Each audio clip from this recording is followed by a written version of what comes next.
Afternoon, you 911 guys. This is a little pre-video before you watch the change of the brake pedal switch and the clutch pedal switch. They are separate videos, by the way. This is after the event. Both of them have been changed. I had a problem with my cruise control in that the green light came up on the dash, but I was unable to engage it. I've changed that switch and fortunately, thumbs up, the cruise control is now working. As regards to the brake light switch, I changed that a year ago and I still had the PSM fault coming up. I've changed that again. I haven't had a PSM fault since. Now, I'm also now thinking that on the software, when you go through the individual switches, etc., the clutch pedal switch doesn't appear as an individual item. Now, I'm thinking it's possible now that although my system was showing up a brake light switch, that in actual fact, because it's in that location and they're actually tied in the loom together, that the clutch pedal switch was at fault. Who knows? It's a possibility. So if you have a random PSM fault and it's showing up brake light switch and you've changed that switch, maybe look at your clutch switch. Like I say, they're very similar, as you'll see in the videos. Regarding servicing them, people say you can take them apart and clean them up, etc., etc. You can indeed do that, but you will see when you open it up, there's a spring centered in the middle and the 4 tabs are under a little bit of tension and they need to locate and rub on the rest of the switch as it's activated. If you've got any kind of short there or wear on any of those tabs, you're just going to get the same problem creeping up, either occasionally or as it was before. So replace the parts, stick with Porsche ones, don't buy the cheap copies because you'll be far better off. Anyway, enjoy the videos, and like I say, so far no more problems with the PSM, and I'm now thinking that the clutch pedal switch might have had something to do with the fact that I was getting that random fault, but on the software it was showing it up as a stop light, brake light switch. But anyway, watch the videos if you want to know how to change them, and here we go. Thanks for watching. Like and subscribe. Catch you later. Porsche Minor Mechanics signing off. Here we go. Hi there YouTube, welcome to Porsche Minor Mechanics. Today we are going to be changing the brake light switch on a Porsche 911 C4S. Probably one of the most easiest jobs there is that you can do on a part replacement. Here is the said per part. Okay, got this one from Design 911. This is a genuine one. They do a pattern one as well. The part number is 9966113111302. This switch is predominantly brown in colour.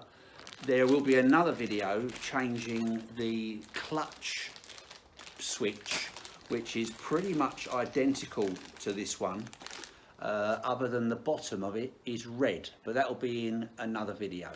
So let's crack on and replace this switch. The switch is located obviously in the brake pedal area. Now the best thing you'll need is tight in there, so the best thing you can do is move your seat back as far as it will go and adjust your steering wheel, pull it out so that it's up and out as far as it can be, and then we're going to slide on in underneath there and give you a bird's eye view hopefully of the location of the switch.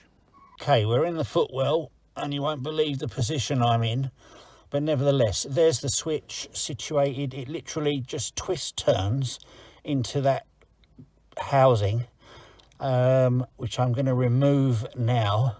I'll try and show you that, and then I'll change the switch and I'll show you it putting it back. Okay, all you need to do is get in there with your hand, twist it towards the driver's door, and then you can pull it down literally like that. Now I'm going to unclip it and insert the new one. Okay, new switch inserted. It can only go in one way, and I'll show you on the old one what you're looking at pin wise. Now I'm going to push it back up and locate it. Oh, it's so tight under here. It's unbelievable. Yeah, I'm going to have to get myself another hand. It goes in there like that. Right, yeah, all I've got to do now is push and twist to the passenger side, and then it will be in place. Right, the switch is now fitted. Let me tell you, putting it back is harder than getting it out. You need more than two hands, to be quite honest. This is the old switch, and there are your 4 pins. If you look on the back, if I can show you somehow, let's have a look.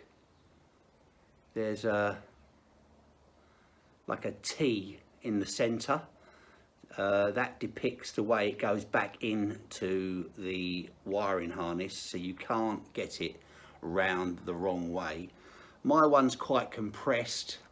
I was showing a stoplight, occasional stoplight switch fault on my software, and brake lights were working, but the thing with this is it's also connected to the PSM. So it's about, a Porsche one is about £18. You can get a pattern one for about £7. I honestly don't know. I'd stick with the Porsche one. I'm going to test this one and have a little play just to see what's not working and what is. But that's that one done. Thanks for watching. Hope that's of help to you. Like I say, it's fiddly. Take your time, but you can get up there. I can actually do it easier from outside the car. Once you know where it's located and what you're trying to achieve, you can do it without getting your head stuck underneath the footwell. But that's up to you. Thanks a lot for watching. Hope you enjoyed that and it's of some help to you, either now or in the future. Porsche Minor Mechanics signing off. Like and subscribe. Catch you later. Bye.